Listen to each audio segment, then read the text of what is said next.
Hello friends, gardening ഷെഫിൻ്റെ പുതിയ വീഡിയോയിലേക്ക് എല്ലാവർക്കും സ്വാഗതം.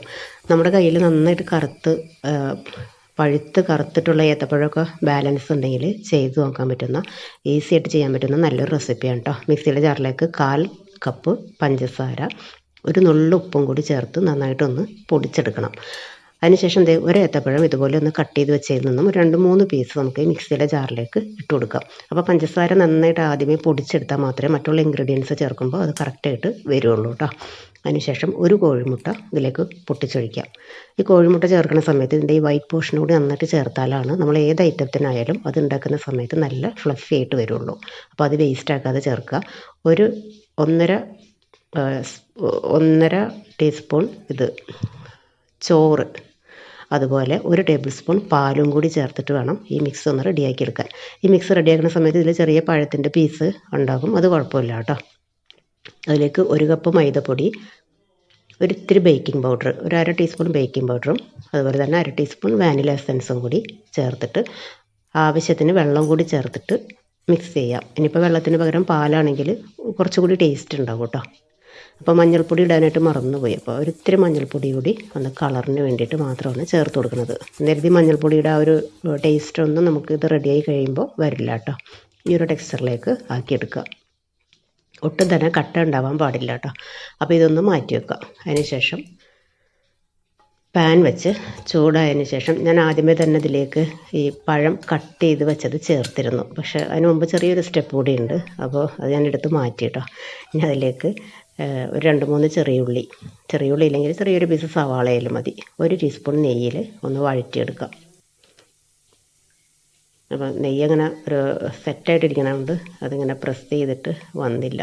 1 ടീസ്പൂൺ നെയ്യ് മാത്രം മതി കേട്ടോ. അതുകൂടി ചേർത്ത് കൊടുക്കാം.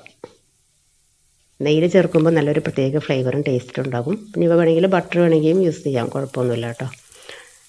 ഇനി ഉള്ളി ഇതുപോലെ നമ്മൾ സോട്ട് ചെയ്തെടുക്കുന്ന സമയത്ത് ഈ പാനിലേക്ക് ഫുള്ളായിട്ട് നമ്മൾ ഈ ഒരു ഗീ ഒന്ന് സ്പ്രെഡാക്കി കൊടുക്കണം. അങ്ങനെ ചെയ്യുമ്പോൾ നമ്മൾ ഇതിൻ്റെ ബാറ്റർ ഒഴിക്കുന്ന ടൈമിൽ പിന്നെ നമുക്കിതിൽ ഗീ ഒന്നും സൈഡിലൊന്നും ഇങ്ങനെ തേച്ച് കൊടുക്കേണ്ട ആവശ്യമില്ല. പെട്ടെന്ന് വിട്ട് കിട്ടാനായിട്ട് സഹായിക്കും. ഉള്ളി ഒരുപാട് മൂത്ത് പോകേണ്ട ആവശ്യമില്ല കേട്ടോ. ഈ ഒരു സ്റ്റേജ് ആകുമ്പോൾ വേണമെങ്കിൽ നമുക്ക് ഗ്യാസ് ഒന്ന് ഓഫാക്കിയിടാം. അല്ലെങ്കിൽ നമ്മളെല്ലാം ചേർത്ത് കഴിയുമ്പോഴേക്കും ഉള്ളി ചെറുതായിട്ടൊന്നും കരിയാനൊക്കെ ചാൻസ് ഉണ്ട്. ഗ്യാസ് ഓഫാക്കിയിട്ടോ. അതിനുശേഷം ഇതുപോലെ പഴം ഇട്ട് കൊടുക്കാം.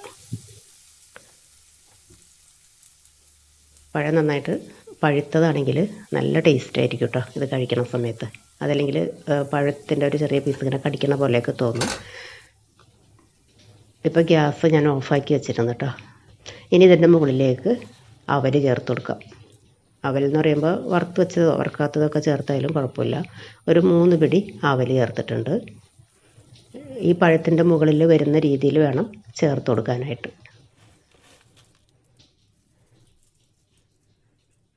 ആ ഗ്യാപ്പുള്ളതെല്ലാം ഇതുപോലെ ഒന്ന് ഫില്ല് ചെയ്ത് കൊടുക്കുക. അപ്പോഴാണ് ഇത് കട്ട് ചെയ്യുന്ന സമയത്ത് പെർഫെക്റ്റായിട്ട് കിട്ടുള്ളൂ. ഇനി ശർക്കരപ്പാനിയാണ് ചേർത്ത് കൊടുക്കുന്നത്. ഇതിപ്പോൾ ഇത്തിരി ലൂസി ടെക്സ്ചർ ആയതുകൊണ്ട് ഞാനൊരു 2 ടേബിൾ സ്പൂൺ ശർക്കരപ്പാനി ചേർത്തിട്ടുണ്ട്. അത് മധുരത്തിനനുസരിച്ച് ചേർത്ത് കൊടുക്കാം. ഫ്ലെയിം ഓണാക്കിയതിന് ശേഷം ഇതെല്ലാം കൂടി ഒന്ന് മിക്സ് ചെയ്ത് കൊടുക്കാം. എല്ലാം കൂടി മിക്സ് ചെയ്യേണ്ട ആവശ്യമില്ല. ഈ ശർക്കരപ്പാനിയിൽ നമ്മൾ ചേർത്ത ഇൻഗ്രീഡിയൻസൊക്കെ ഒന്ന് ഇതുപോലെ ഒന്ന് പ്രസ് ചെയ്ത് കൊടുത്താൽ മതി. ആ ഒരു മധുരം എല്ലാത്തിലേക്കൊന്ന് ആകുന്ന രീതിയിൽ. ഫ്ലെയിം ഏറ്റവും കുറച്ച് വെക്കുക കേട്ടോ. ദോശത്തവയുടെ മുകളിലൊക്കെ ചൂടാക്കി വെക്കുകയാണെങ്കിൽ അതായിരിക്കും ഏറ്റവും പെർഫെക്റ്റ്. ഇതിൻ്റെ മുകളിലേക്ക് ബാറ്റർ ഒഴിച്ച് കൊടുക്കാം. ബാറ്റർ ഒഴിക്കുന്ന സമയത്തും പ്രത്യേകം ശ്രദ്ധിക്കുക, ഈ ഫില്ലിംഗ് എല്ലാം കവർ ചെയ്യുന്ന രീതിയിൽ, ഫില്ലിങ്ങിൻ്റെ കുറച്ചൊരു പുറത്തേക്ക് വരുന്ന രീതിയിൽ ഇതുപോലെ വേണം ബാറ്റർ ഒഴിച്ച് കൊടുക്കാനായിട്ട്. ഇനി ഇത് ഒരു 20-25 മിനിറ്റൊക്കെ വേണ്ടി വരും നന്നായിട്ടൊന്ന് റെഡിയായി കിട്ടാൻ. ഏറ്റവും ലോ ഫ്ലെയിമിൽ ഒന്ന് അടച്ച് വയ്ക്കാം. അപ്പോൾ ഇതൊരു 20-25 മിനിറ്റൊക്കെ കഴിയുമ്പോൾ നമുക്ക് മുകൾ ഭാഗത്ത് ഇങ്ങനെ എല്ലാം മാവൊക്കെ നല്ല സെറ്റായി തൊട്ട് നോക്കുമ്പോൾ തന്നെ ഇത് കുക്കായിട്ടുണ്ട്. എങ്കിലും നമ്മളിപ്പോൾ കായ്പോളയൊക്കെ ചെയ്യുന്ന രീതിയിൽ ഇതിൻ്റെ ഈ ഭാഗം കൂടി ഒന്ന് കളർ ചേഞ്ചായിട്ട് വരാൻ വേണ്ടിയിട്ട് ഒരു 1/2 ടീസ്പൂൺ നെയ്യ് എടുത്തത് ഞാൻ ഇതിലേക്ക് ഫുള്ളായിട്ട് ഇതുപോലെ ഒന്ന് സ്പ്രെഡ് ചെയ്ത് കൊടുത്തിട്ടുണ്ട്. അതിനുശേഷം ഇതൊന്ന് തിരിച്ചിട്ട് കൊടുക്കണം. അപ്പോൾ ഇതിങ്ങനെ സൈഡിൽ നിന്നൊക്കെ ഇങ്ങനെ പെട്ടെന്ന് വിട്ട് കിട്ടും കേട്ടോ, ബുദ്ധിമുട്ടൊന്നുമില്ല.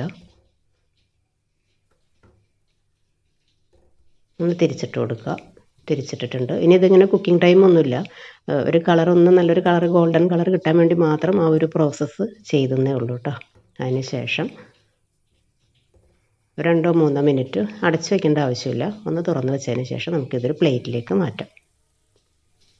എളുപ്പത്തിൽ തന്നെ അതിങ്ങനെ വിട്ട് കിട്ടും. നമ്മൾ ചട്ടുകയൊക്കെ വെച്ചെടുക്കുന്നതിനേക്കാളും ഏറ്റവും നല്ലത് ഒരു പാൻ ഇതുപോലെ വെച്ച് പ്ലേറ്റിലേക്ക് ഇങ്ങനെ ഇട്ട് കൊടുക്കലാണ്. അടിഭാഗമൊക്കെ നല്ല കളറായി സെറ്റായി വന്നിട്ടുണ്ട്. ഇനി നമുക്കിതൊന്ന് കട്ട് ചെയ്ത് നോക്കാം. ഇതുപോലെ ഒരു സിസർ വെച്ച് കട്ട് ചെയ്താൽ പെട്ടെന്ന് ആ പഴത്തിൻ്റെ പീസും എല്ലാം മുറിഞ്ഞ് കിട്ടും.